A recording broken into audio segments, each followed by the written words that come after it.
আসসালামু আলাইকুম। আমি সকালবেলা আমার জন্য আলু পরোটা করে নিলাম। আলুটাকে ভালো করে আমি লবণ দিয়ে সিদ্ধ করে ভালো করে মথে নিয়েছি।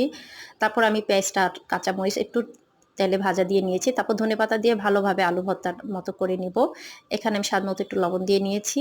তারপর আমি আটা দিয়ে ভালোভাবে এটাকে মথে নিব। তারপর তেল দেব। কোনো পানি ইউজ করব না। জাস্ট তেল দিয়ে এটাকে আমি ভালো করে সফট করে নিব। যত সফট হবে তত রুটিটা নরম হবে। আমি ওটাই করে নিচ্ছি। আমি কোনো পানি ইউজ করিনি।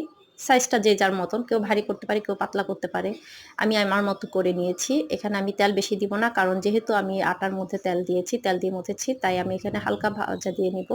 এটা যখন এক পিঠ হয়ে আসবে তখন আমি আরেক পিঠে তেল দিয়ে ভেজে নিব। তখন আবার ওই পিঠ হলে আবার এই পিঠে আমি তেল দিব।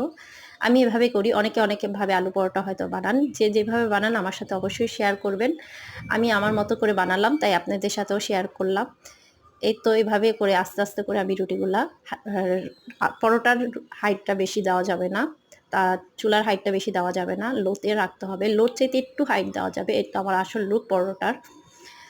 কারণ যদি হাইট দিয়ে দেই তাহলে এটা পুরোপুরি কালো হয়ে যাবে, ভিতরটা মচমচ হবে না। এখানে আমি আমার জন্য চা বসিয়ে নিলাম। সকালবেলার পরোটার সাথে চা, এটাও একটা ভালো টেস্ট। এটা রসুনের চাটনি।